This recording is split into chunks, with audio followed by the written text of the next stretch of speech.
J'espère qu'il est heureux. Puis, Otto m'a dit que je pouvais coucher avec eux, qu'on pourrait parler toute la nuit, que ça ne le dérangerait pas. Non, ça va être correct. Puis, il m'a écrit « I love you tonight ». OK, ça veut dire quoi, tonight? Et il m'a redemandé. Non, c'est correct, je veux vraiment dormir avec le mosquito net, tu comprends? Info. 50% des tribus de la Thaïlande sont des Karens. C-A-R-E-N-S.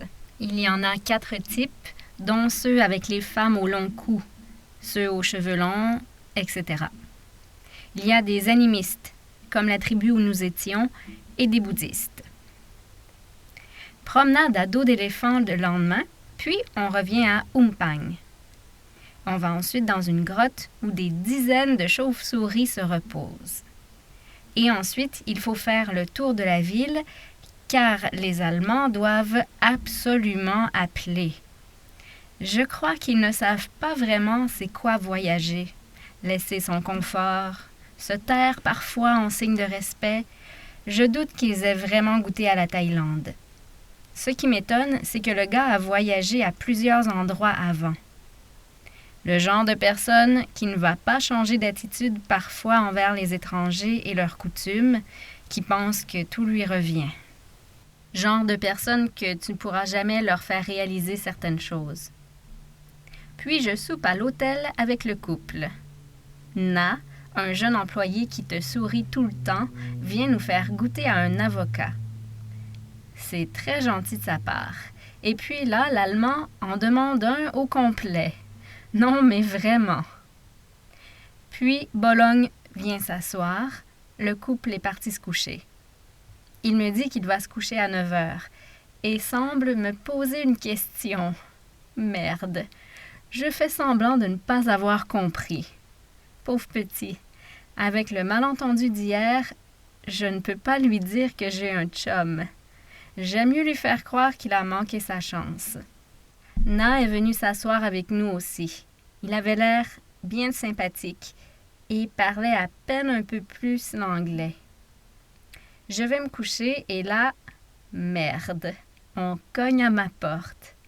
Bien sûr, ça doit être Bologne, mais il ne cognait tellement pas fort que j'ai très bien pu ne pas l'entendre. Le lendemain, le bus pour Mae Sot vient à 8 heures.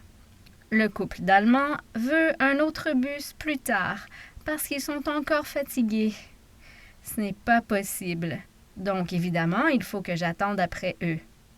Et ils semblent me trouver bizarre quand on arrive à Mae Sot, car c'est l'heure du dîner et moi, je préfère prendre tout de suite mon autobus plutôt que d'aller manger. Bon, la magie de l'écriture, je peux reculer le temps. Je vais donc à Chomtong. On prononce Jamtang, quelque chose comme ça. Et un taxi tuk-tuk m'amène à un guest house. Il me charge seulement 20 bahts. Je ne dois pas être dans une ville très touristique. Ça doit être à peu près la seule guest house de la ville. Et ma chambre est archi dégueu. Je la prends et me dis que je dois sortir d'ici au plus vite. Mes jambes tremblent. Des décorations de poussière, de moisissures, de fils d'araignée, avec en prime leur créateur. Je tasse les oreillers du bout des doigts. Pas question que je mette ma tête là-dessus. Et puis je sors me promener. Pendant mes 2 jours, je n'ai vu aucun touriste. Ça fait du bien. Tout le monde me regardait. Et ce qui est formidable, c'est que presque tous me souriaient. Waouh! Et les gars, bien sûr. Je me souviens d'un vendeur de saucisses qui avait l'air si heureux de ce qu'il faisait. Moi, je serais incapable d'être heureuse, sachant que je suis condamnée à vendre des saucisses toute ma vie. Je suis allée manger dans un restaurant et la dame était tellement gentille. Pas dans ses paroles car elle ne parlait pas anglais. Mais elle est venue s'asseoir avec moi, on essayait de communiquer avec mon dictionnaire thaï. Un sourire si sincère. Puis elle voulait aller me reconduire en moto et elle voulait que je sois prudente. Ensuite, je suis allée dans un petit chemin entre des rizières et 2 hommes que j'ai croisés m'ont dit je ne sais quoi avec un regard plutôt dur, et j'ai eu un mauvais pressentiment, donc je ne suis pas allée trop loin. Des jeunes qui jouent au hockey volleyball avec une espèce de balle en osier. Ils me regardent tous passer. Je me serais bien jointe à eux. Ou eux autres plus loin qui jouaient au soccer. Puis ma guest house, où je croyais être la seule, je réalise que c'est en même temps un genre d'appartement de jeunes.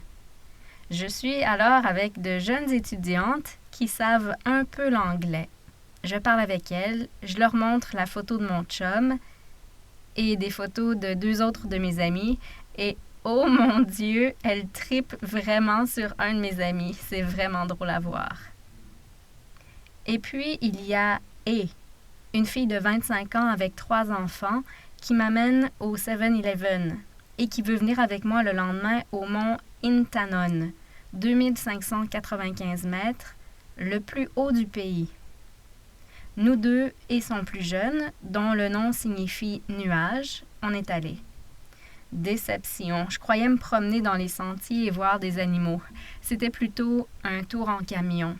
Il n'y avait rien au sommet à part des nuages et il faisait très froid. Puis le Wat avait l'air vraiment beau, avec une vue magnifique, d'après les photos que j'avais vues à des agences de Chiang Mai. Mais j'avais plutôt une vue sur du blanc, des nuages, sans oublier la pluie. Au moins, on est allé à 3 chutes qui étaient belles. Ah oui, puis la dame du restaurant, elle m'avait même donné des sandwichs aux fraises pour la route. Le 2e soir, je suis aussi restée avec les jeunes, puis ils sont tous partis et finalement, je me suis retrouvée avec une autre gang, les garçons. Et ils m'ont donné de la bière.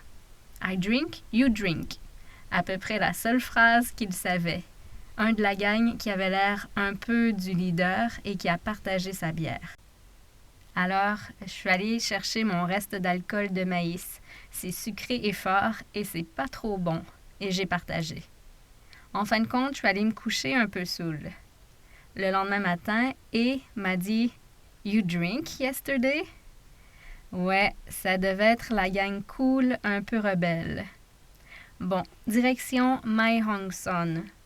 Encore une journée de transport et un mal de cœur intense à cause de la route en serpent. À chaque fois que je prends l'autobus, il y en a un qui me parle ou qui m'aide quand, par exemple, je ne sais pas trop où débarquer.